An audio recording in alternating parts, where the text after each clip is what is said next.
Yo, ain't it crazy how like one player, one great player like can flip a whole franchise on his head, bro. Like a whole franchise on his head. I think that's crazy, bro. Cause I was just watching the NFL mic'd up from I don't know what week this is. I stopped counting once the season ended, but the conference championship games, bro. I was watching the mic'd up moments for them, and I was watching the Rams one, bro. This dude, Aaron Donald, bro. This dude, Aaron Donald, bro. How, bro? No one man should have all that cow. Dead ass, yo. This motherfucker's on another level, bro. This dude's on another level, bro. We win in the Super Bowl, bro. In my biased opinion, bro. Rams is winning the Super Bowl. And once we start to get into it, bro, and I take my biasness out of it, you gonna see, bro. Listen, I picked the Bengals to get to the Super Bowl when it all started, bro. When nobody else was picking the Bengals, bro. I saw something in them. If you really go back to my breakdowns from the beginning of the season, I said that the Bengals was gonna be a problem because of that offense, bro. Now, how did I see that from such a far distance, bro? And I'm a Ravens fan, and I saw that, bro. It wasn't just, and I know some people, oh, it's Joe Burrow. Everybody thought he was. Nobody was talking about Jamar Chase and going into the season aside from the fact he was dropping footballs, bro.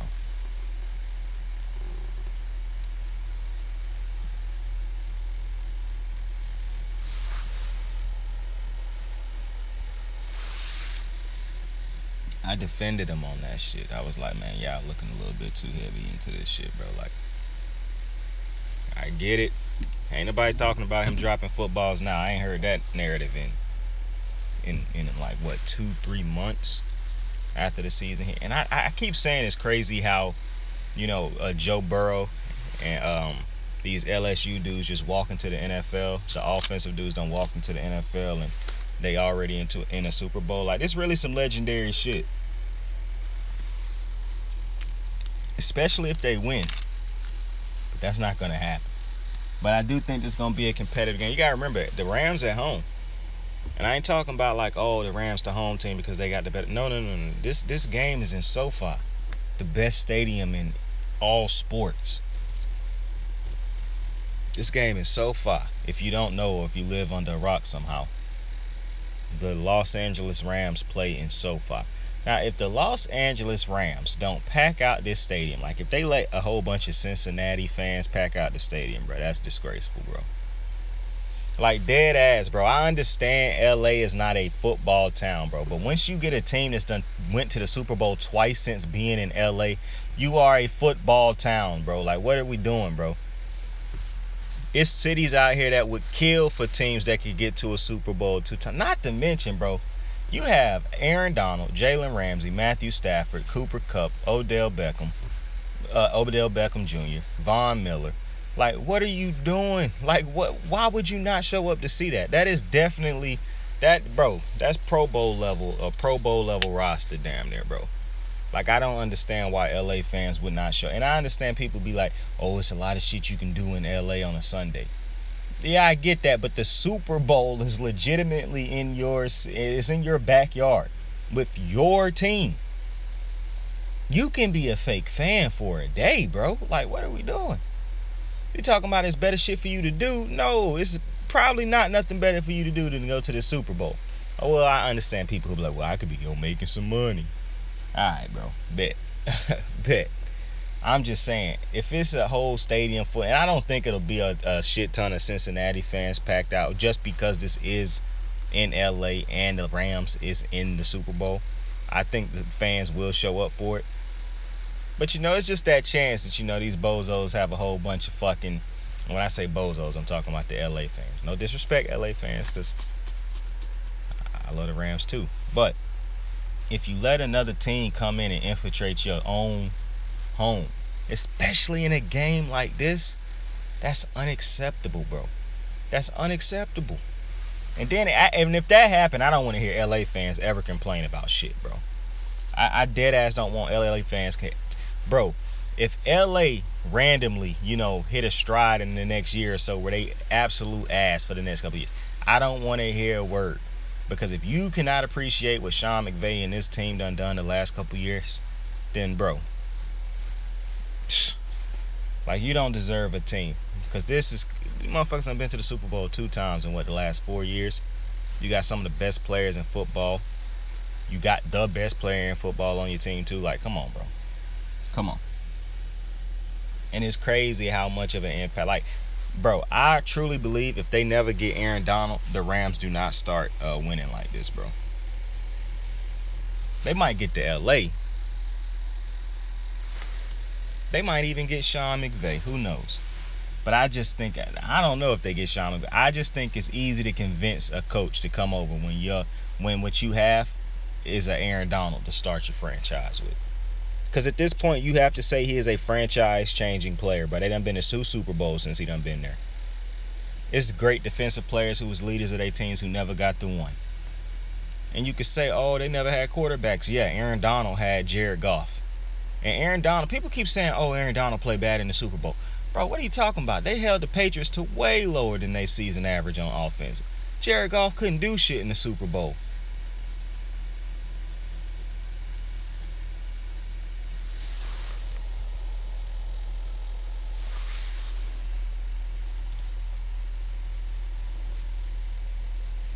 Mind you, I done seen a player who absolutely dominated a game from almost start to finish in a Super Bowl and lose. Bless me. Bless me. Jeez. But Michael Bennett, when the Seahawks got to the Super Bowl against the Patriots, the year that Pete Carroll decided to throw the game, Michael Bennett was destroying that offensive line for the Patriots. He broke through almost every single time Tom dropped back to throw the ball. That's why he had to start throwing short passes a lot at certain points, because Michael Bennett was just beating his dudes too easy. That's a dude who nobody really talk about. Michael Bennett was disgusting in his prime, bro. Because, like, when people talk about the Legion of Boom, they don't really talk about the studs they had up front and in the linebacker position, unless it's, Bobby Wagner. I even be hearing people forget about KJ. Now, some people, will try to say Malcolm Smith, and I understand he won that Super Bowl MVP, but Malcolm Smith wasn't a huge part of that defense rotation on a regular basis as far as, like, because I can't even remember the dude's name who was the other dude who started outside, but Michael Bennett, who we're talking about right now, he was a stud in that Super Bowl. They still ended up losing it, so, just calm down when you try to say that Aaron Donald was bad in the Super Bowl. Like, no, he wasn't, bro. Jared Goff in the offense was bad. And if Sean McVay is a guru, he got out-coached. And I agree, Sean McVay to me is an offensive guru, even though I pretty much get Sean McVay's game plan. And I don't think just because you understand what somebody's game plan is, that mean that they not a guru. Like, Kyle Shanahan clearly loved a zone run and play action out of the zone runs and shit like that. Sean McVay is a vertical power run type of team when he got the type of running back that can let him work off of that. Then he throw the play action off of that. You got, and I could be wrong on this. This is just what I'm observing, what I'm seeing, or I'm just calling it the wrong thing. I don't think I am, but either way though, I think Sean McVay laid an egg in that Super Bowl, not Aaron Donald, bro. But the fact that you get an Aaron Donald on your team, I just think that's a franchise changer, like a Tom Brady, because dudes talk so high. For one, dudes talk very highly of Aaron Donald, bro. It's rarely any player in the league that's not gonna talk highly of Aaron Donald. But when you got players on your team who talk about wanting to come there because of Aaron Donald, even offensive players talking about how much they revere Aaron Donald, how they want to win for Aaron Donald. Come on, bro. Aaron Donald on another level. He already got analysts who've been in this game for a long time. He got players who've been in the game for a long time saying that he the greatest defensive player they ever seen, bro. And they always want to preface him by saying, yo, I respect the greats before him, and, I understand it was great, but Aaron Donald is the best player I've ever seen. Like, bro, come on, man. At some point in time, you got to believe the hype, man. This dude come through in the big moments. He done got his team. He done helped lead his team to 2 chips now. He played well enough in his side of the ball to win that game, that first Super Bowl. I think they're going to get it done in this one. And that's no slight to Joey Burrow and the underdogs. Underdogs? What are you talking about? Underdogs, bro. We're not no underdogs, bro. We just smacked the fucking Chiefs at home, son. And I'm gonna tell you something, bro. I appreciate Listen, Bengal fans really annoying, really disrespectful too. Cause I was looking at some Lamar Jackson highlights earlier today, bro. And Lamar used to spank y'all legit just a year ago, bro. So it's real crazy how the one win y'all got over him this year had y'all real hype. Even though coming out of halftime in that game, I would like to remind you, the defense was playing like straight shit in the first half of that game. Lamar Jackson was actually having to play against a good defense because the Bengals defense, if you go back and watch the game, was having a great game, came into the game balling. I don't know why people underrate. That's why I'm saying certain times people think they lean too heavily on stats because the defense for the Bengals always showed up in these big games most of the time this year. Yeah, they had moments where they laid an egg, shit like that, but that was usually because Joe Burrow on the turnovers or something like that, bro. In that game, in that first game against the Bengals this year, it ended up in a blowout, but that wasn't how that game really had started. Because if not for that sorry ass defense that we trotted out there that week that was giving up wide open, I told y'all Joe Burrow didn't play against a defense that day. He played against a practice squad team taking practice reps that day or some shit because nobody wanted to tackle that game. The linebackers didn't tackle. The corners wasn't tackling. Dudes was leaving dudes wide open. They had multiple blown assignments throughout the entirety of the game. And going into halftime, coming out of halftime, the first drive of halftime, Lamar scored to take the lead in that game. And from that moment on, that's when it got out of hand because the fucking defense couldn't. They legit let them score in like less than a minute after Lamar and the team took the team down there to score. And it became a situation where Lamar Jackson and them boys had 1 3 and out, and the Ravens could not stop the other team from scoring. And so because the defense got no stops and couldn't stop Joe Burrow and them boys, Lamar Jackson and them boys had already lost because that's one of them days where you got to put up an extraordinary amount of points because your defense said, oh, you know what, we're not clocking in today. But with that being said, listen, Joe Burrow and they say they don't like being called the underdogs, and I respect that because they just smacked Kansas City at home, had Mahomes looking like a rookie. I told you that second half of Mahomes might have been the worst second half of football, like not even just like just worst. I'm not comparing that second half to all his second halves. I'm comparing that second half to all of the football I've seen Mahomes play. That might have been the worst. What do you call it? Because I'm gonna say half, but I don't. It's not really pertaining that it don't matter that it's the half. Because if it was the first half, I say the first half. That's the worst collection of football I've seen Pat Mahomes play at any given time, bro. That was bad. Like he looked like Lamar Jackson his rookie year, Josh Allen his rookie year. Like he looked bad. I didn't think to myself, oh, is Pat Mahomes regressing? I legitimately thought to myself, oh, these motherfuckers is folding. And I don't like saying that because, pro player show, but it is what it is. It is what it is. But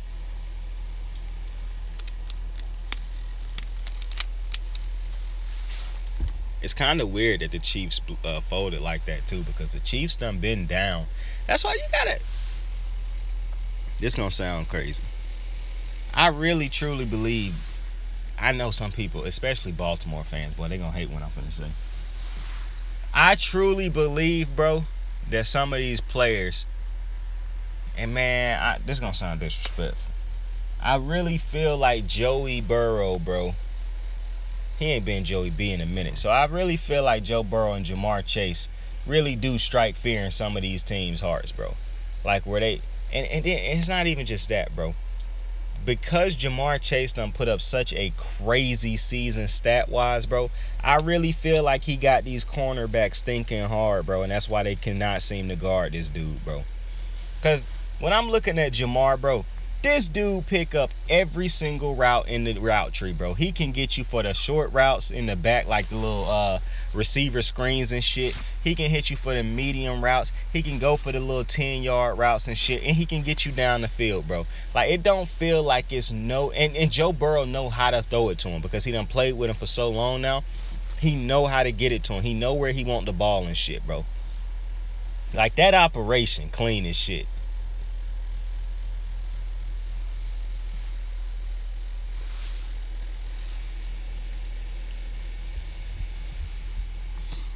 And I'm at the point where just looking at these dudes on a week in, week out basis, bro, I really feel like this team might really be. It ain't even like they striking fear in other teams' heart as much as it is like they really got these dudes guessing and second guessing and shit. Like, man, how do we? That's why you see so many teams getting the arguments when they playing against these motherfuckers, bro.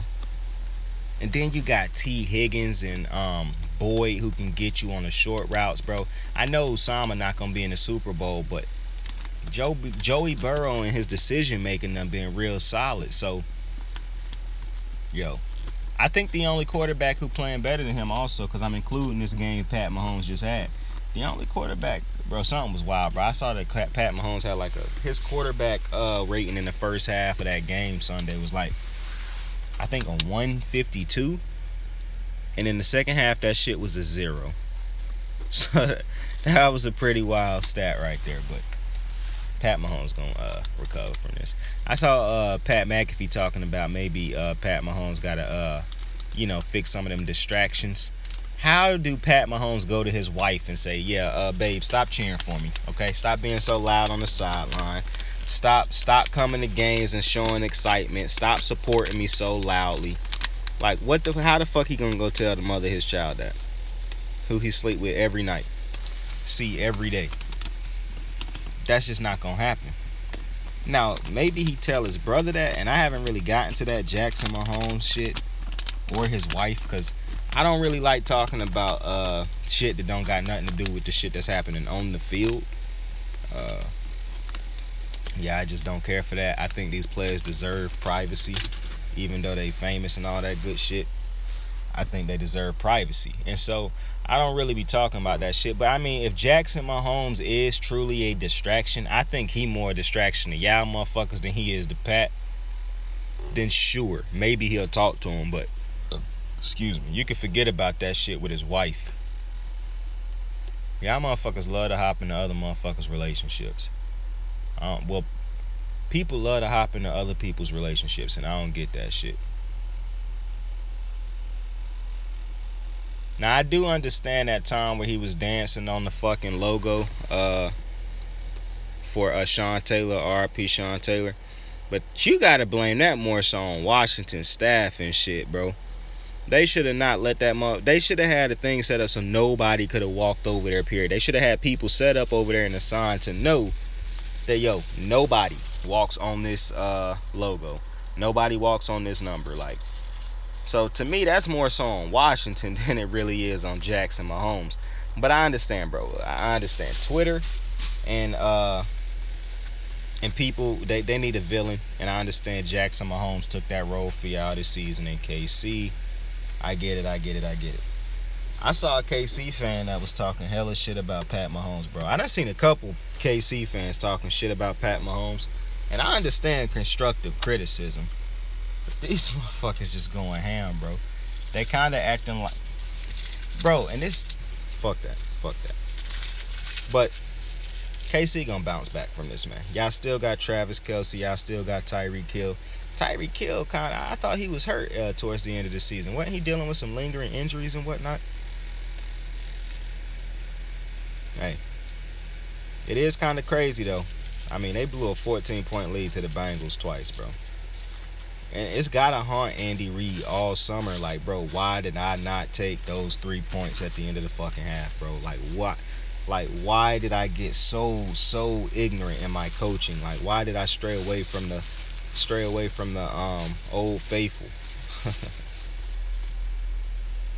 Speaking of Zach Taylor, though, I just gotta mention Zach Taylor every time I talk about Brian Flores. Come on, man. I almost gave credit to Zach Taylor, because I did on a previous show. I said we gotta start respecting him as a coach in this division and blah blah blah. When I was defending Kevin Stefanski, I changed my mind. Bro, Kevin Stefanski got the Browns to the playoffs with Baker Mayfield, who was nowhere near as good as a Joe Burrow, bro. And could have got them there again if Baker Mayfield wasn't hurt and he didn't have so many other injuries and shit that he was dealing with this season, COVID and all that other shit. Zach Taylor was 6 in what, 35 or 25 before he got Joe Burrow, bro. And I don't want to hear this shit, oh, he didn't have no quarterback and this and that, bro. Bro, you could have done something. The team could have looked like it was improving or anything. That team looked atrocious on a yearly basis before they got Joey B. And then this is another thing, bro. John Harbaugh and his team, they had to help develop Lamar Jackson. You done seen his development on a year-to-year basis. Joey Burrow was already scouted as being a top prospect and pro football ready coming out of college. So he didn't even have to groom or develop Joey Burrow, bro. He just was handed a great, because he was allowed to lose long enough until he got Joey Burrow. You call that failing forward, failing up. He was allowed to fail up, unlike a Steve Wilkes, a David Culley, what's my man's name, a Brian Flores, a Jim Caldwell, Leslie Frazier. Leslie Frazier got the fucking Christian Ponder and the Vikings to the playoffs. Been down there killing it in Buffalo. Cannot get a second chance nowhere. Cannot get a second chance nowhere. In a season in which Lamar Jackson was the MVP. No, the next season I believe it was. Leslie Frazier found a way to stop. No, even in his MVP season, bro, that game, Leslie Frazier did a great job in defending him in the MVP season.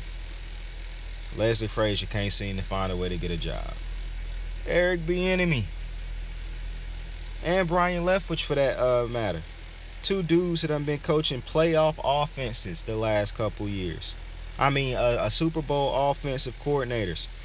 Can't get a job. But you see all these other coordinators getting jobs who don't even call the plays. I don't get it. Well, I do get it. I do get it. Let me not sit here and lie. I do get it.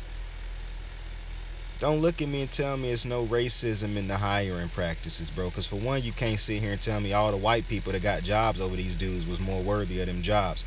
They fired Jim Caldwell after winning seasons in order to hire Matt Patricia. Matt Patricia didn't give them a single winning season. I don't even think he gave them a single season where they won more than 5 games, if he even gave them that. Brian Leftwich can't get the job with the Jags because they trying to make him keep Trent Baalke when most of the GMs and coaches are tied at the hip. You look at most of these, look at the situation over there in Buffalo. McDermott got his guy from Carolina to be his GM here now. Both of them dudes got connections from Carolina. You look at how the San Francisco 49ers handled their GM head coach thing. They came in together, tied at the hip. But you can't let Brian Leftwich get his own GM. You got to force him, because he wanted to bring in Adrian Wilson, if I read that report correct. And Adrian Wilson, his guy over here in Tampa with him. They wouldn't let him. They said he got to keep Trent Baalke. So they ended up hiring Doug Peterson, and I like Doug Peterson. Good for Doug Peterson. He led a team to a Super Bowl. I have no problem with a Doug Peterson hiring. But what I do have a problem with is you trying to force coaches. And see, that's the thing, bro. People gonna say, well, if Doug Peterson was willing to take Trent Baalke as his GM, as his GM, then why was Brian Leftwich? Why couldn't he take it? Because it's been proven too many times that when a GM is not with the coach he picked, or when the coach is not with the GM he wanted, that shit don't work. And we have a whole bunch of situations and times, or that shit eventually blows up. And we have a shit ton of situations where we can show you GMs and coaches tied at the hip usually work better together. But you can't let Brian Leftwich bring in his own guys. Like, I don't understand telling somebody, yeah, they can get this job, but we got to be able to pick this, and that. Like, come on, bro. And then I saw the report that what's my man's name? Brian Flores is still in the running for that Texans job. Why in the fuck would he want that job? See, that's another problem I have, bro. And I done said this before. Why do black head coaches have to settle for these trash ass jobs? Everybody knew the Texans didn't want David Culley last year, bro. And David Culley truly and honestly probably didn't want that fucking Texans job. But because he knew he would probably never get another opportunity to be a head coach, because he had already been in the NFL for so long without that opportunity, he had no choice but to take that job. And you see how they did the man. Black coaches don't get offered head coaching jobs like the Los Angeles Rams or the Tampa Bay Buccaneers or the Baltimore Ravens or the Kansas City Chiefs or the New England Patriots or the, unless you a Pittsburgh Steeler. Because I wouldn't be surprised if when eventually Mike Tomlin decide to retire, because he's never getting fired. He's going to retire out of that job. They might end up hiring a black man right after that.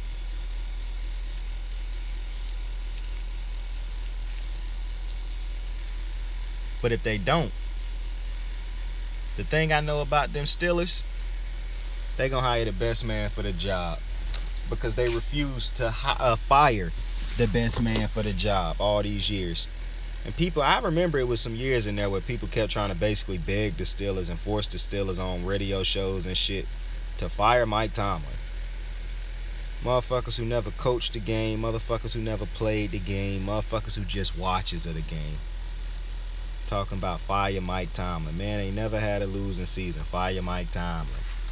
Fire him for who? Fire him for who? Who you gonna get that's doing what Mike Tomlin doing with this Steelers roster on a regular basis? Because I think some people think that this Steelers roster is like just some crazy ass stacked roster, bro. It's not, bro. They got great players here and there. You know, they got 2-3 great players on the defense. And now, listen, the former Steelers, like the older Steelers that I saw when I was coming up, yeah, them teams were stacked. But that's not really the Steelers now.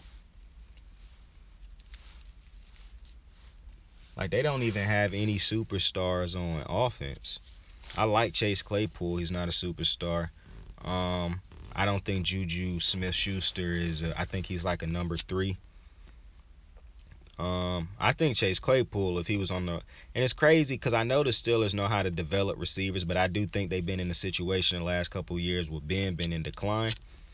And it's hard to develop receivers when your quarterback is in decline. But I think if they get a good quarterback over there, Chase Claypool is disgusting. I think Chase Claypool can be a number 1 receiver. For one, he got the height. He got the speed. He tweaked some things, get them hands a little bit better, stop dropping passes. I think Chase Claypool could be a number 1 receiver. I really like Chase Claypool. That was a solid draft pick by the Steelers. That's why I can't understand for the life of me how the Ravens continue to miss in the draft on these receivers so much, bro. Like, yeah, we got Rashad Bateman now, and I think Rashad Bateman going to be great. But, bro, just look at our history. And, bro, I don't want to hear, we got Derrick Mason. Bro, when you comparing Derrick Mason to motherfuckers in their prime like A.J. Green, Josh Gordon, his one great year, Jamar Chase. Like, bro, the Steelers, Martavius Bryant, A.B., who else them motherfuckers had? Hines Ward. Like, come on, man. Come on, man. Now, if we had Steve Smith Sr. in his younger days, bro, that would have been solid. And I know we had Anquan. I love Anquan. And we had Anquan for a good little bit, bro. So they didn't really call good plays for Anquan during the season, I feel like, bro. Like, Anquan came alive in the playoffs. And we did have Dennis Pitta. That was a great pick until his injury started to, basically retired him. Either way, bro, the Ravens is the worst franchise in our division in the AFC North at drafting receivers, bro. It just is what it is. It is what it is. But listen, bro, let's hop on. Because I was talking about them head coaches, bro, and I went off on a little bit of rant, bro, because I'm not really... Because, it's like the Vikings, bro. The Vikings finna hire this dude. I think his name is Kevin O'Connell. He the offensive coordinator for the Rams. This that shit that I'm talking about, bro. Eric Bieniemy been balling and been great head OC for the last couple years. Cannot get a fucking interview, bro. You got people trying to question if he called plays or not. Bro, Kevin O'Connell does not call plays for the Rams. Everybody know that Sean McVay do that. But he just got the job. Like, what? Like I don't understand it. I don't understand. Well, nope. There me go. There I go lying again. I do understand it. I clearly understand it, which is why I would be very shocked if Brian Flores lost this lawsuit. And I done seen, John Elway and what's this dude's name? Stephen Ross come out and defend themselves. And my response to that would be, what did you expect them to do? Like, you expected them just to, not say nothing? In this social media era, they probably got social media teams telling them every second of the day, like, oh man, it's bad out there for y'all on social media. So of course they're gonna defend themselves. Like, come on, man, they gonna have the NFL backing them, bro. Like, when you got the NFL that's gonna be trying to back you, bro. Come on, man, that's a different beast. That's a different behemoth. That's why I believe everything Brian Flores and everybody who's standing with him say. That's not hard to believe. It's very clear if you're paying attention. Hell, you don't even have to be paying attention to understand it and see what's going on. But I understand that when you're dealing with shit like this, you gotta have solid proof and shit, bro. Cause they're not gonna go off of shit. If anything that ain't solid proof, bro, you know how the NFL got this money and shit, man. I hate that that's cause that's a cynical way of thinking, but you know what I'm saying, that's just reality, bro. That's just reality, bro. The NFL got they got too many lawyers, too many good lawyers at that, bro. Even though the NFL do be losing some of these lawsuits, bro. So how great is they lawyers? Or they be having to settle outside and shit, outside of court and shit. So hey, I just hope he win it, bro, because if he win, that shit would change a lot of shit. Eric Bieniemy should have a job, bro. And every time I get on here, bro, we gotta talk about this motherfucker, Josh McDaniels. I don't even be talking about the fact that he got caught cheating when he was the head coach of the Broncos, bro. I never even bring that shit up. I bring up them 2 seasons he had there where he was just not a good head coach. And I bring up the fact that if you giving him all this credit in New England for Tom Brady,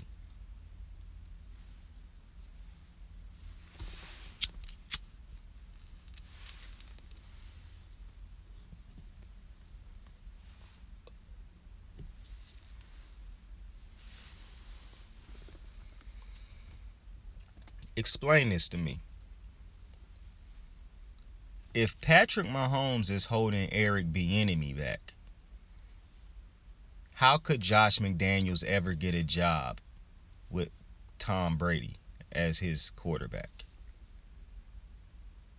Like, if Eric Bieniemy is struggling this much to get a job just because Tom Brady and Andy Reid, let's throw him in there, then how in the fuck would it ever be possible for Josh McDaniels to get a job when he had Brady and Belichick? 2 dudes who are universally recognized as the GOAT in football as a player and the GOAT in football as a head coach. I'm not understanding this type of logic. Like, explain that to me. And what makes Josh McDaniels a leader? And I heard this dude on ESPN, I hate that I can't remember his name, but I heard this man on ESPN say today that, how can you expect these owners to be looking for dudes who are leaders of men when they ain't leaders of men? They do the bare minimum. They manipulate these rules and shit to get around them. They don't come into these dealings and shit with integrity, in these meetings and shit with integrity. So how can we expect for these? I mean, come on, bro. It's a Rooney Rule because they refuse to give black people a fair chance at holding high rankings in the NFL. The only thing they felt that you could do for them was entertain them on the field and entertain them at halftime. That's the extent of what black people could do for the NFL. That's how you make us money, and we give it back to you by giving you millions of dollars. Be happy, shut up. They had to put a rule in place to make these motherfuckers say no. Black people should be able to hold high rankings in the NFL and should get a fair shot in these interviews at being able to get these jobs. So you have to bring in black candidates. And that's why I was talking about the story that Acho talked about when he said, for one, these dudes don't even bring in, they're not even bringing in these black candidates to truly hire them. They're only bringing them in to fill the Rooney Rule. Like Acho said, he had that running back coach that when Chip Kelly got fired, they told him, listen, Deuce, we're going to interview you for this head coaching spot. Everybody knew Deuce wasn't getting that coaching spot. A couple years later, they fired Doug Peterson. Midway through the season, they say, Deuce, we're going to hire you through this, or in all season, they say, Deuce, we're going to hire you for the, interview you for this head coaching spot.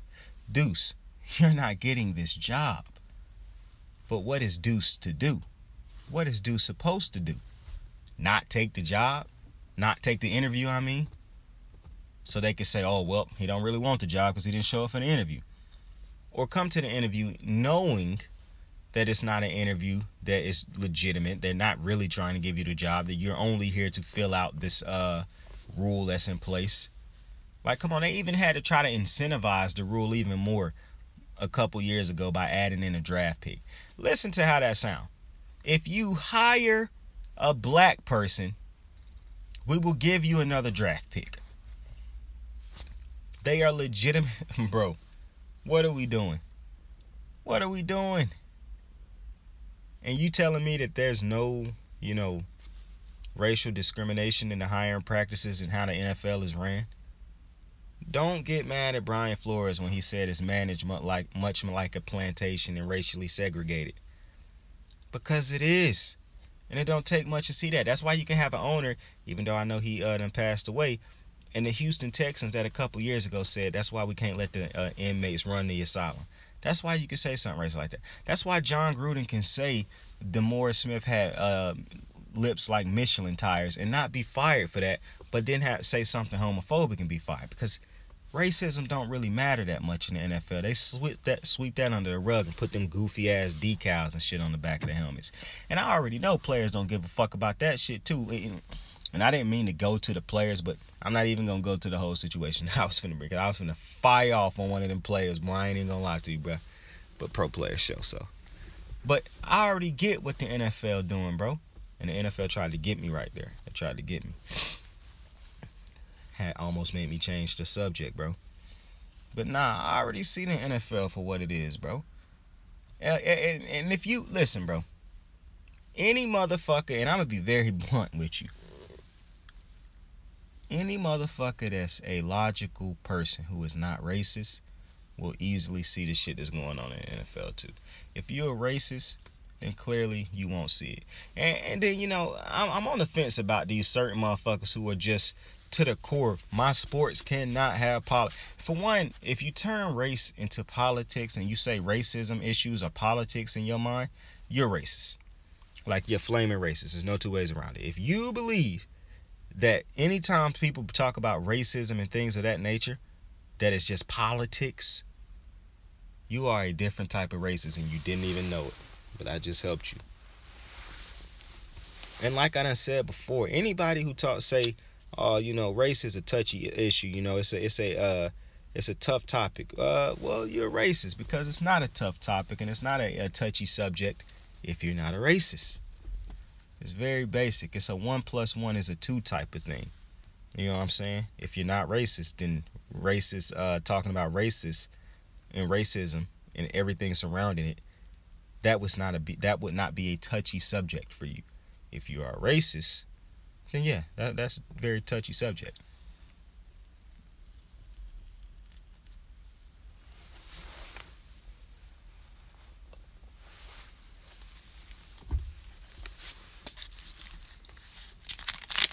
Because I've seen people who aren't informed on all the different type of issues that minorities go through and shit like that, because they was just raised in a way that they never had to experience that. They never had to see what an African American could go through and nothing like that, unless it was in a movie or something. But they still don't think that it's a touchy subject because they're not racist. They might not understand all of it, but they're not racist. so they can talk about it because they want to learn, they want to be informed, they want to grow on it, they want to be better at the subject, they want to understand it, they want to kill any type of notions of that they might be racist because they want to make sure they don't have subliminal racism in them. Even though I think everybody have a little bit of subliminal racism, people know how to control that. People know how to, they know when it's flashing and they know to correct themselves and shit like that. I don't think you racist when you have that. And I ain't talking about when people be like, man, nah, I'm not gonna get into that because some of that shit is racist. If you walk up to a black person and say, "Oh, you want a watermelon and some chicken?" That's racist, bro. You should get your ass beat. So that's not funny, nor is it like a subliminal racism. No, that's just straight up racism and not funny, bro. Like somebody, that's my thing, bro. Like it's like this dude I saw on Twitter the other day say, bro, I don't even have a problem with people cracking jokes on the Ravens. It's just like the jokes don't be funny, bro. Like they don't be funny. Like it be corny jokes. That's what my thing is on Lamar. Like for one, the jokes ain't funny because they all be lies and shit. But people using the same old running back. Like, bro, grow up, bro. That's not funny. That's not. And then you got the two main teams that talk, because a lot of these teams can't talk because Lamar beating them on a regular basis, is the fucking Chiefs and the Bengals. That's why it's so tough when they was going against each other, bro. Because to be quite frank with you, I don't like neither one of them fan bases, bro. And I understand there's some good fans in those fan bases here and there. But yo, Chiefs fans really say some reckless shit on Twitter, bro. I saw a Chief fan say some real racist, blatant racist shit. And then Bengal fans started to murk that motherfucker in the comment section, bro. I was like, you know what, bro? I'm kind of riding with the Bengal fans right now. But when the Super Bowl come around, bro, all that shit coming to an end. Because obviously my boy 99 AD, he is getting Sir Capitan. He is getting his first Super Bowl ring, bro. You can bank on it. I'm not no betting man, bro. I don't bet money, bro. Because for one, if I bet money on a game, I'm no longer looking at the game to for the game. I'm looking at it to ensure money or ensure I don't lose money or be pissed off either way. So I don't bet, bro. Plus, I understand the positive of betting, like, because you win the money and whatnot. But all I can think about is, man, let my goofy ass, bro, I'll be mad if I lose $4 on that shit, bro. When I get rich, I'm going to be mad if I was to bet and lose.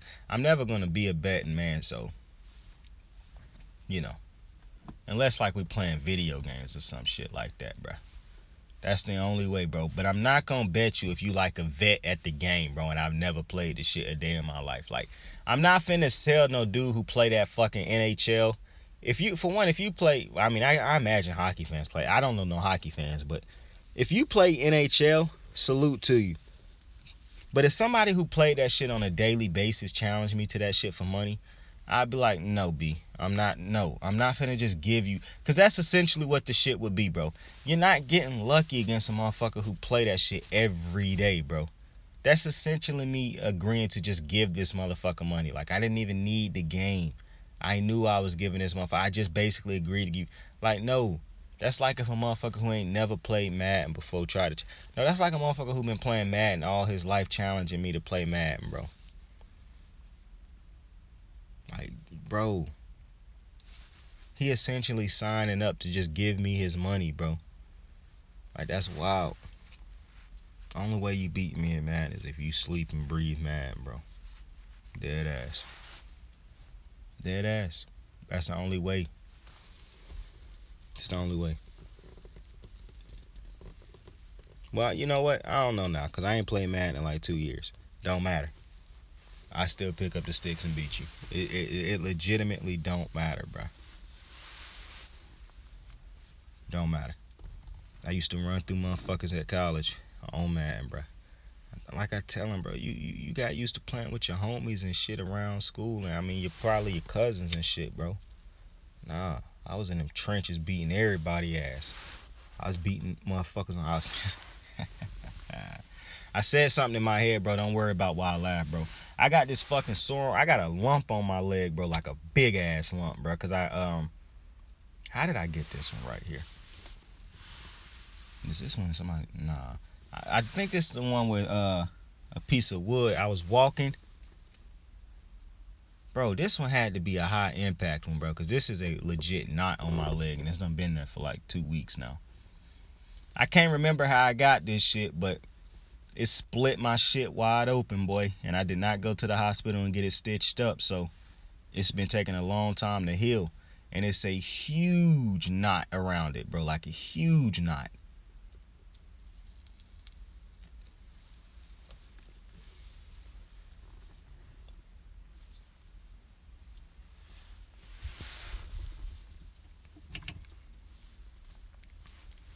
The shit finally got to the process where it's, now listen, bro, if this type of shit is nasty to you, bro, then just skip ahead, bro, to whatever time. But the shit done got to a point where it's done started to scab up, bro, and the scab is big as shit, and it's rock solid, bro, and I can feel it no matter when I'm like, bro, if I run my hand down my leg, bro, for one, I'm gonna run over a couple knots, but this shit like running over a mountaintop, bro. Plus, when I just rub my hand over it, bro, it start hurting a little bit. I ain't no bitch or nothing like that, but you know what I'm saying? Like, I'm not crying when I rub my hand over it and no shit like that, but you know, shit give me a little tingle here and once in there.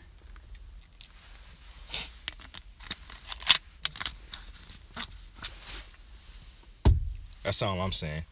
But the Super Bowl is gonna be fun. It's fun. I sound like a fucking 2-year-old. Super Bowl is gonna be fun. Super Bowl about to be lit.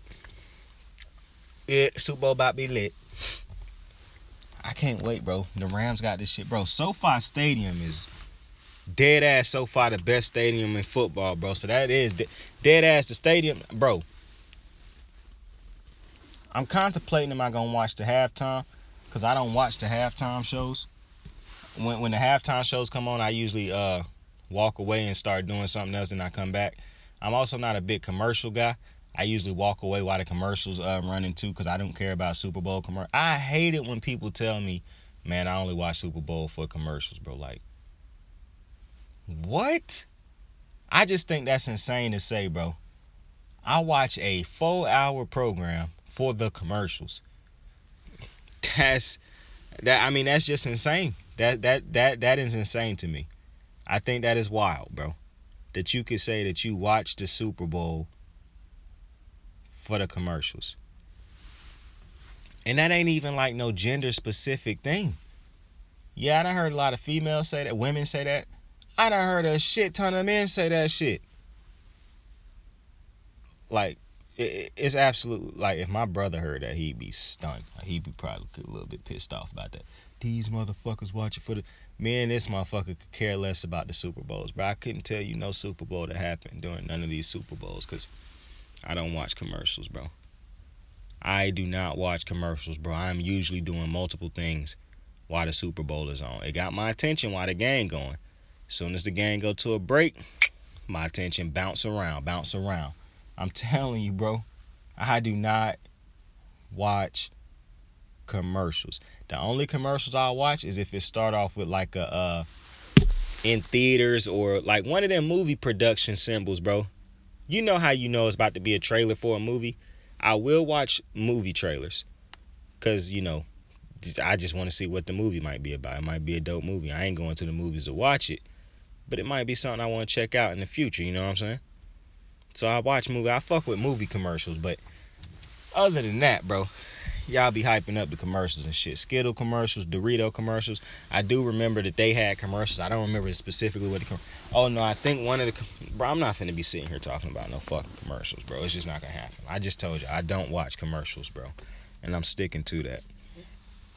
Especially I watch a 4-hour game just so I can watch commercials, bro. That's just insane to me, bro. But not as insane as people thinking that Brian Flores' claims have no fucking merit, bro. That's absolutely... You saw that transition? You like that shit. You like that? Talk to him, Kurt.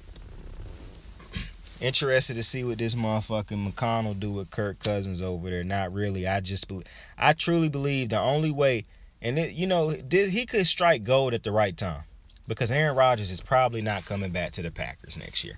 So this division is wide open unless Justin Fields absolutely goes insane.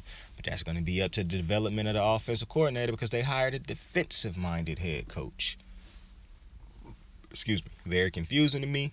Don't understand it in an era in which offensive guys and offensive-minded teams are the ones that's making it the furthest.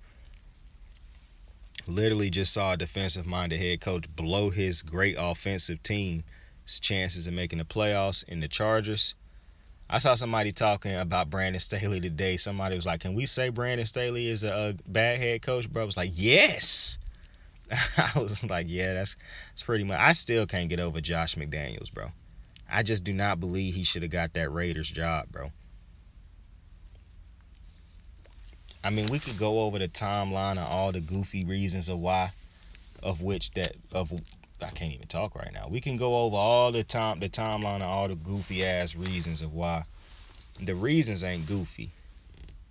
We can go over a timeline. We can go through a timeline of all the goofy shit Josh McDaniels did that are reasons in which he should not be a head coach. But that would take too long. And that could be an excuse. Those same reasons could be reasons for a lot of different head coaches. Kind of hard to find some of these reasons for other head coaches or coaches when you talk about some of these specific things that Josh McDaniels undone. But Josh McDaniels should not be a head coach in the NFL. To me, it's amazing that he got this job, especially if you just basing it on, like, I'm not even opposed to giving motherfuckers second chances. I'm opposed to giving Josh McDaniels second chance because, for one, that Patriots offense was not great this year when he had no Tom Brady. It wasn't great last year when he had no Tom Brady. And Tom Brady's last year wasn't good when he had no weapons and just Tom Brady, older Tom Brady. And I'm not giving him credit for Tom Brady's success, bro. So when you have to work with the bare minimum, or when you have to work with average talent, or when you have to work with just Brady and no other talent, you're an average to below average coordinator, bro. It is what it is. And he still got that head coaching job. And I'm just trying to understand why. Because Bieniemy can't get a job off of what he's done with the Chiefs. Leslie Frazier can't get a head coaching job off of what he's done with the Bills and other defenses. What's my man's name?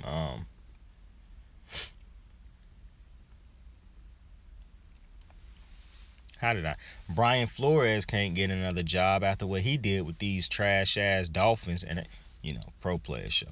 With this he overachieved with a team that should not have achieved what they did, bro. Those were overachievers, bro. Brian Flores is a great head coach, or at least I know he's a good head coach because he can work with. I just feel like if you give him talent, he proved it to you that he a great head coach. That's why he wanted Deshaun Watson. And I hope, bro, that they find these dudes. I hope they find these dudes guilty, bro. The Texans head coach, not the Texans head coach, the Browns head coach, and the fucking head coach for owner for the Dolphins and the owner for the Browns, bro. They need to start bringing in some new blood, bro. Now they could still. I'm almost certain the dudes they'll bring in will probably be white. That probably will not change. But at least if it ain't one of these older white dudes, because some of these old ass white dudes, bro, come on, man. You know what come next. And like I said before, bro, the only way you're going to fix this issue of them not hiring black men and shit like that is when you get rid of these owners and start getting new owners. I don't know why the NFL, and maybe I'm talking crazy, but I just don't understand how the NFL don't realize it's bigger than these owners. And then speaking of these owners and speaking of the NFL, bro, what's up with these fucking Commanders, bro? For one, that's a trash ass name. Obviously we'll get used to it because it's going to be said so many times over the next couple years. But I didn't like the name Washington Football Team no matter how long they had it. That was a better name than the Commanders.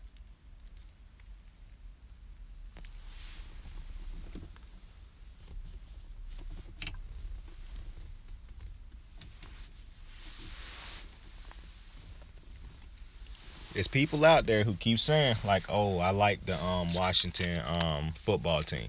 No, that's a stupid fucking name for a football team. My opinion on that never changed. I thought it was stupid from the rip. I thought it was stupid in the end. It was a better fucking name than the Washington Commanders. I saw Pat McAfee saying that, and I saw people on Twitter talking about the Washington Commies. I'm like, damn, I didn't even realize that was something that they could turn that into. I'm just thinking how generic the fucking Commanders is. And it just brings me to the realization that as trash as fucking Madden is, them same ass relocation teams they have every year, they game names just as goofy as the fucking ones that some of these NFL teams come up with, I see. But obviously we'll get used to the Commanders. Now I like the logo and shit like that and the color scheme and all that. I think that's solid. That's cool. I just think the name is stupid as shit. And I'm seeing all these different Washington fans in the comment section of some of the posts of this shit saying like, bro, I just don't understand why y'all didn't name this the Red Wolves. And they were showing like different type of logos and shit that they could have did with the Red Wolves. And I guess they wanted to do a how. Yeah, I really don't understand how you don't go with that. Like, especially when it feel like that's so overwhelmingly what people want. And that clearly would drive merch sales through the roof because they would try to hop on that merch quick. Yeah, and there's so much shit you can do with that. Yeah, I'm confused a bit as to why you don't. Maybe in a couple years we'll have a whole different type of view on this. I really doubt it because like I'm not one of them people who if I hear it a couple times, man, it sound better. Nah, I'm one of them people that if I hear it a couple times, I just get used to it and I'll start saying that that's the name. But I'll probably just keep calling these motherfuckers Washington because I think the Commanders is a stupid ass name. I dead ass think that's a goofy ass, generic ass name, bro. Don't know why that's the name. And now that you keep saying, I see people saying that, man, they changed their name from the Redskins to the people that killed them. Like, I'm like, yo, bro, this is nuts, bro. And then, of course, they couldn't go a day without having a new name before they got into some more legal problems with some more women. I think dropped sexual harassment lawsuits or sexual misconduct lawsuits against dudes in the work environment of Washington. Yo, this franchise, how I said the other day, bro, some of these teams are just goofy and they're allowed to be goofy and the NFL should be allowed to step in and, auction off some of these fucking teams because if you are a league that stand for excellence and whatnot, then how can you keep letting Shad Khan get away with this shit? How can you keep letting these Texans, and the Texans not even a goofy organization in all honesty because they were a winning team. That had, to me, more to do with the fact that Peyton Manning retired and Andrew Luck retired, and so it was a void left in that position because the Colts were the cream of the crop in that division for the longest. And now, if you're telling me, I don't know what you do if you're the Titans because you probably got to keep Ryan Tannehill, and I just don't know how far he can keep taking you, bro. Or how far you can keep going. And then Derrick Henry's starting to get these injuries now, so, that's showing that tread on them tires, so. But it's franchises in the NFL that the NFL should be able to step in and say, you know what, we done given you a decade plus time to fix this franchise, to do something. And then you just ain't getting it done, bro. You got to stop letting these motherfuckers have these lifetime stakes in these ownerships of these teams. Because dudes can't own fucking companies and shit if they companies tanking and shit. They file for bankruptcies and shit. Bro, like, and I might be speaking out my ass, really. I probably am. But I'm just saying, bro, these fucking owners, man, the NFL shit, I know you can't do that because the owners have just filed lawsuits and, like, wrongful termination or wrongful sales or whatever, bro. But I'm just saying, bro. Like, some of these franchises are absolute laughing stocks, bro. Like, you think on a yearly basis, yeah, they're probably going to be bad. You think that about the Jags, and the Jags even had some good seasons in between because they did some good drafting, and they still somehow found a way to goof it up. Clown Town. You got these fucking Jets, the fucking Giants. To me, the Giants is the biggest laughing stock of any team in the NFL. I'm just keeping it a whole band with you. When I think of the worst team in the NFL, when anybody asks me who I think the worst team in the NFL, the first team I legit think of every single fucking time is the Giants. And you gotta understand, I despise, I despise like a fucking movie villain, Baker Mayfield. Nah, it ain't that deep, baby. It ain't never that deep. But I think the worst franchise, and I probably think the worst franchise in sports to be a band with you is probably the fucking Giants. Because I was thinking in my head, do I think the Detroit Lions is worse? And they fucking close, man. They fucking close. Yeah, they probably had to. Over the last couple years, bro, the Giants have been the worst franchise in any sports, bro. Because it changed on a year-to-year basis most of the time based on how long it's been since a franchise done succeeded or look like they trying to succeed. But, nah, bro, the fucking... And listen, bro, I don't want to excuse the Lions for being a goofy-ass franchise because they goofy as hell, too, bro. How do you fire Jim Caldwell, bro? Hire Matt Patricia, go through all that trash, and then you hire... Dan Campbell, bro. And Kellen Moore might get that job, and I'm almost certain he'll probably get that job in Miami. Josh McCown probably gonna get that job in Houston. But you telling me Brian Flores' claims have no merit? That's very interesting to me, buddy. That's very interesting to me, buddy. But the Rams winning this fucking game, bro. Defense showing up, bro. Aaron Donald gonna be on a whole nother level. Whole lot of money. Whole lot of money. Whole lot of money. That motherfucker. I saw Rick Ross on that video, bro. I think Antonio AB was like, I got a whole lot of money. And Rick Ross was like, me too, baby. Me too, baby. But hey, how he sound? Me too, baby. That shit was whole lot of money. That's all AB was saying, bro. It did get a little bit irritating after a certain point in time, but I ain't listened to it since I heard it yesterday, and I had not listened to that song since it probably had been released. So, you know, whole lot of money. When I get a whole lot of money, that's when I'm gonna play. Whole lot of money, whole lot of. Nah, I ain't giving AB that play, bro. I ain't giving AB that play. But listen, the shit is hilarious. It's comedic to me, bro. It ain't that it's tough or nothing like that. It's just comedic.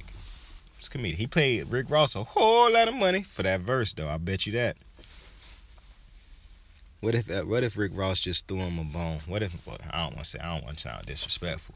What if Rick Ross just looked out and was like, "Nah, AB my boy." That'd be fire. That'd be dope. That'd be dope. Rick, you know what? Rick probably did. Ricky Rose probably did just throw him that. He probably did just look out. Because if he didn't, AB probably would have came out and said something about it. You know how AB go. Hey. I'm just saying. But hey, it's ways in which the Bengals can win this game. And this game in 2 weeks, so we got a ton of time to talk about this game. The Pro Bowl is really what we should be talking about, bro. And that's probably what my next video gonna do. I mean, it was gonna be that entire video gonna be a Pro Bowl video, bro. That's probably what it's about to be, dead ass, bro. Entire video probably gonna be, entire show gonna be the Pro Bowl. How to make the Pro Bowl better. Even though I already broke down how to make the Pro Bowl better, this is definitely going to be how to make the Pro Bowl better, bro. So this is basically a prediction video, but I'm going to say this is a Super Bowl prediction video part 1. Because I don't want to put this under Rambling Sessions, even though I like the new thumbnail I made for the Rambling Sessions, bro. I think it's pretty fire. I think after I made that one for the Rambling Sessions, I think I'm going to make one. But I don't know if I want to do like one thumbnail for all the different shows for like the Kickin' It with Saint shows, or if I want to keep doing those with like different type of thumbnails based on the shit that happened that week or whatnot. You know what I'm saying? I don't know. Been thinking about it. Because the work don't fucking matter because I'm doing it all anyway. So that don't matter. Adding more work for myself, adding less work for doesn't fucking matter. Does not fucking matter. But I want quality, you know what I'm saying? But I do understand when I gotta cut some shit short, you know what I'm saying? Bro, real quick, bro, before I bounce out, bro. The other day I ate at this, I call it a mom and pop shop or a hole in the wall. Like when I went to Campbell University, bro, my sister-in-law, that's what she is to me, I think. Yeah. The other day when she was looking at my, college raincoat, she was like, she read and was like Campbell University. She was like, oh, that's tough. She was like, oh, wait a minute, that white people school? Because she went to a HBCU and I wanted to go to a HBCU, But the HBCU that I wanted to go to did not offer me. They did not accept me, I believe. Cause I was a goofball in high school my last years, bro. I just didn't want to be there, bro. I had no intentions of going to college, bro. And I almost regret going to college to this day. I do appreciate some of the shit that I learned and the people I done met. So I don't regret going to college. But boy, I don't enjoy them college bills and shit. Let me just say that, bro. But I was at this restaurant the other day. Well, I wasn't at the restaurant. I was doing some I was putting together some shelves and shit like that, bro. And this like wasn't no easy task, bro. Like this is a shit ton of shelves. The box is heavy as shit. Dude, you need power drills and all that to put all these shits together, bro. Some Office Depot type shit, bro. Fancy shelves and shit, bro. But everybody there, we was getting something to eat from this hole in the wall place called Zoe's, bro. And that's why I was talking about Campbell. Because when I went to Campbell, we ate at me and my brother ate at a lot of different hole in the walls, bro. Because we had a Chick-fil-A on campus. We had a Quiznos on campus. They got a Moe's on campus now. But we had a couple restaurants on popular restaurants on campus. Then we had a McDonald's a couple blocks up the road, I believe it was. And we had a Wendy's around the corner. And we had a Waffle House around the corner. But when you get tired of eating all that shit all the time, and the dope thing about it was in most of them spots, if not all of them, you could just use your Campbell Bucks. Now, if you say, what's Campbell Bucks?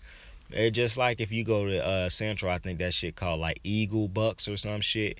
Any college you go to, bruh, whatever the fuck your mascot is, the animal. Like if you go to like LSU, shit probably called Tiger Bucks or some shit like that, bro. I don't know, bro. But whatever the campus specific cash, it's kind of like if you go to GameStop and they offer you 50 in-store credit and $24. Like the $24 is what we'll give you cash wise, but the in-store credit that you can use on in-store shit.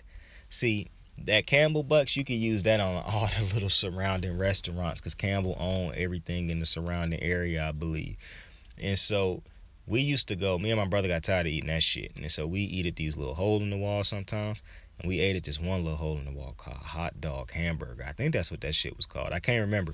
They also had this other place, bruh, that was like a cookout. But it wasn't called Cookout. And if somebody know what this is called, bruh, hit me, bruh. It's either in Bowie's Creek or it's in Stanford, close to Bowie's Creek. I can't remember where this at. But they sell waffle fries. Like it's kind of like a little cookout, bro, but it's not cookout, bro, but it's set up like a cookout, but it's not cookout. The food and the burgers and shit way fucking better, bro. I'm telling you. And that's no slight to Cookout, bro, but this place, unless they done downgraded since I went there, this shit was lit. I cannot remember the name of it though. But when I went to Campbell, bro, you could use them Campbell Bucks on everything in the surrounding area and shit, bro. Shit was pretty lit. But we went to them hole in the wall restaurants and shit when we got tired of eating at them other places, bro. So I call them shits hole in the walls and shit. And bro, that hole in the wall shit that me and my brother used to go to, bro, they had some dope ass macaroni and cheese. That shit was wild too, because it was white people in the back cooking this food and shit, bro. And them white people had to be some deep southerners raised with some black folks, because that baked macaroni and cheese that them motherfuckers made was lit, bro. And I don't really, and it's not me, you know, I have never had no good macaroni and cheese that was made by a white individual. I done had bad macaroni and cheese from African American and black individuals also, but I've never had good macaroni and cheese from a white individual until that day. That was the first time and the last time, because I have never had good macaroni and cheese from. Man, my high ass one time was so high that I went to Sheetz. And for some reason, I just had a strong taste for macaroni and cheese. And I was like, bro, this macaroni and cheese I'm finna order from Sheetz is about to be fucking disgusting. Like, I kept saying that in my head as I was ordering this shit on the menu, right? And I don't like Sheetz. I think Sheetz is nasty. Like, they breakfast food tastes straight. But for the most part, I think Sheetz is nasty, bro. Like, I'm not a Sheetz fan, bro. I think the hamburgers taste like lunch meat from fucking from middle school. I think the fucking Subs taste cheap, like they came from like Walmart or some shit. Like I don't like none of the food, and I don't even eat the hot dogs from there because I would not eat hot dogs from no. Like, and I have eaten hot dogs from a gas station because they was all beef Oscar Mayer hot dogs from a gas station, and I knew the dude who worked in the back and was cooking them, and like I knew exactly how they was cooking, and so I could get high enough to eat that shit a lot. But when I really wanted to spice it, it would never be fucking cause I didn't even try the hot dog from they used them bratwurst shits, I believe it is. I don't like the hot dogs. I don't like how they cook them. Let me put it like that. I think they just throw them bitches in the fryer. I don't like people who throw fucking. I don't want to say I don't like people. I don't like hot dogs thrown into a deep fryer, bro. Like, hot dogs should be thrown on a grill, even if it's like one of them restaurant grills. What do you call that? Skillet. I want my shit cooked on either a skillet or on a grill, bro. I do not want my hot dog boiled, bro. If you boil my hot dog, if you boil my hot dog, you're a piece of shit and you're an animal. But I don't want no boiled hot dog. That should never be a thing. I really don't want no baked hot dog. Like, I don't want my hot dog made and baked. I don't want my hot dog put in the oven, really. But I mean, if you can't grill it and you can't put it on a skillet, then I will accept it being cooked in an oven, I guess. If you like tend to it and you keep flipping it and shit and making sure it's cooked properly and like, it's gonna get cooked all the way through in the oven anyways. But like, I don't know, man. I don't really cook hot dogs in the oven. I damn sure don't fucking like, bro, the top way to piss me off with a hot dog is, bro, if you boil a hot dog, bro, I wonder, can you rotisserize a hot dog, bro? That probably tastes weird. I hate rotisserie chicken. That shit is disgusting. But I went to what's that place called? What's that? Kroger's. I went to Kroger's one time and they had a rotisserie chicken that was like honey garlic. Yo, that shit was smack. I ain't never had a rotisserie chicken as good as that before or after, bro. The dead ass, I ate that. I went and got that shit probably like 6 times, 6 weeks in a row. Me and my homies was going and getting that shit because of how smack that shit was. With some mashed potatoes. Oh my god. I'm trying to tell you, bro. Eating different, bro. Kroger's cooks was back there cooking it up. Mans was getting laid every night. Something's going on for them to be cooking that crazy like that in the back, bro. Shit was crazy. I know they was thinking to themselves, man, them motherfuckers come in here almost every week to get this honey garlic rotisserie chicken. And I'm telling you, bro, that shit was smack. And I hate rotisserie chicken, bro. Hate it. But like I was saying about these hole in the wall restaurants, bro. The other day when I was doing them shells and shit, bro, and I know I got so far away from this topic, bro, but we back. When I was doing these shells the other day, bro, we all decided to order from a hole in the wall restaurant named Zoe's, bro. And you know, I made up my mind a while ago that I didn't like Zoe's. Anytime my family put me on to a restaurant that's a hole in the wall, I never like it, bro. I'm starting to realize that, bro. Because my peoples is kind of older, so they and they don't even end up liking these places after a while, but they live and breathe Zoe's, bro. They love Zoe's. And I'm not talking about Zoe's, that's that Mediterranean restaurant. No, I'm not talking about that. This shit called Zoe's Family's Kitchen, I think it's called. One hole in the wall restaurant that my mama put us on was Jimmy the Greek's, bro. That shit slaps. Now I say that shit slaps. I ain't never had no bad food from there, but this Zoe's place, bro, and I really don't, man. I really hate what I'm about to. I don't hate what I'm about to say, bro, because I gotta keep it a buck with you. That shit, bro. They gave me a hamburger the other day, bro. And to their credit, bro, I ate from there today. Like, I was working today, and I went over there today, and they ended up getting Zoe's, so I got something. I ended up getting these marinated beef steak strips, which is just steak cut up in the strips. Like 2 steaks cut up in the strips, and them shits was slap. I know some people are like, well, how did you get them prepared? I got them done medium well. Them shits was absolutely slap. Juices flowing through it. Garlicky taste. The pepper was exquisite.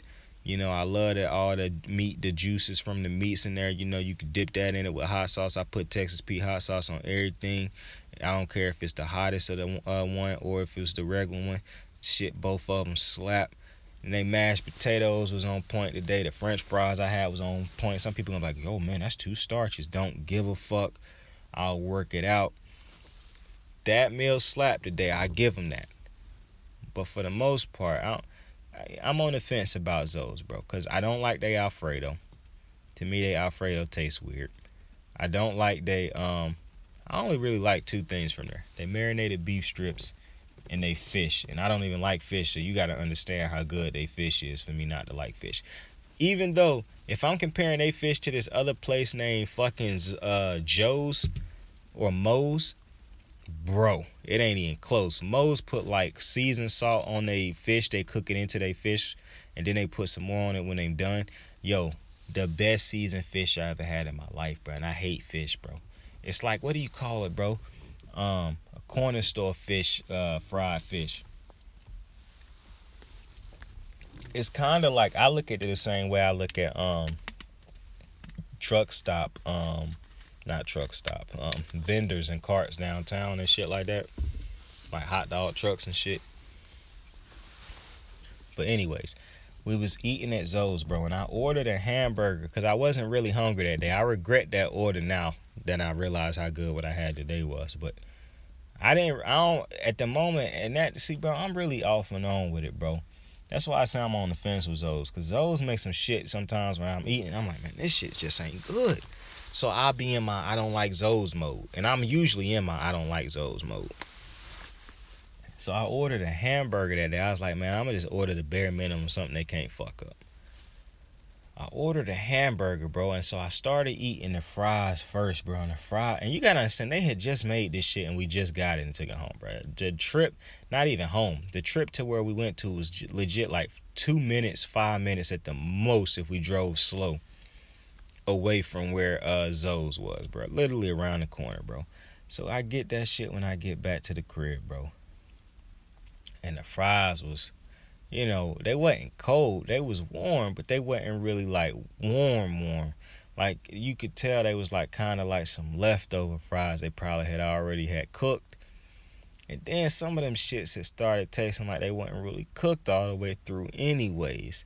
So I was kind of turned off on the fries, and they usually get fries right, so that really shocked me, because I rarely get bad fries from them. That was probably the worst fries I ever had from them. But then when I started eating this fucking hamburger, bro, dog, this hamburger tasted like a ham and bologna sandwich. You gotta understand, I hate ham and I hate bologna. This shit tasted like a ham and bologna. And I started having nightmares in my childhood having to eat ham and bologna sandwiches. Bro, that hamburger tasted like a ham and bologna sandwich, dog. I was like, oh, bro, fuck this place, bro. I was like, man, I hate this place. And I told my moms, and I told my aunt, and they just thought this shit was the funny. For one, my mama thought I was lying, so I brought the shit over to her. Because she was like, man, you still ate it, so it couldn't have tasted that bad. I was like, I didn't eat this shit. I said, man, I took a bite of that, and I was chewing on it, thinking to myself, what the fuck? And I said, I took another little small piece, and I was like, oh, nah, bro, this a dub. And I was like, and I thought to myself immediately, what a waste of $10.98, bro.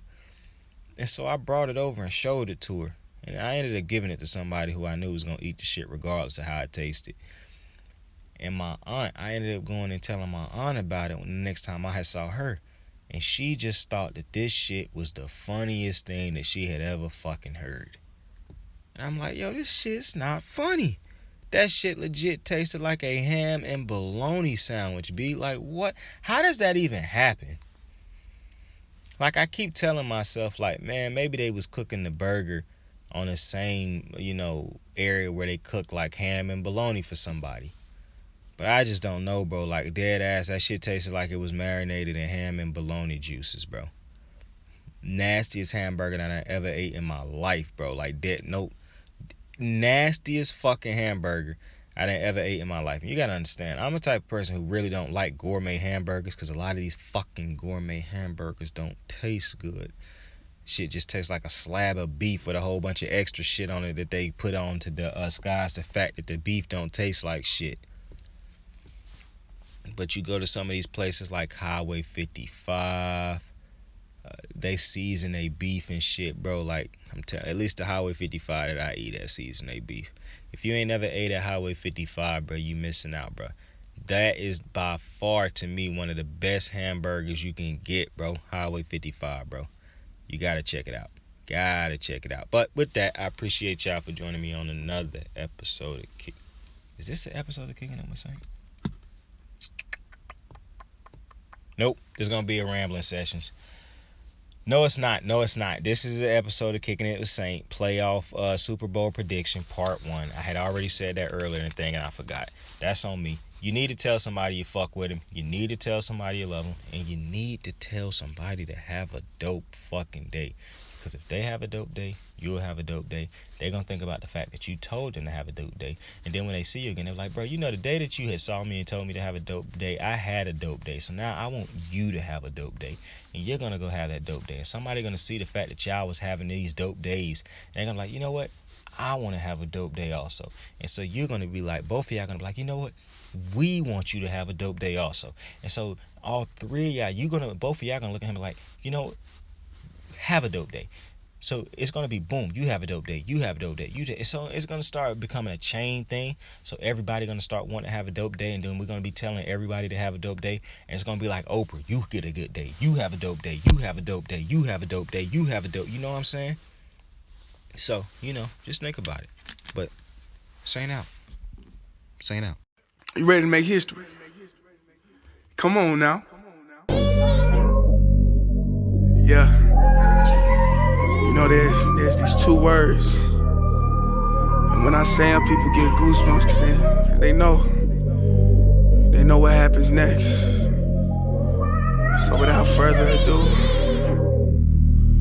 free smoke.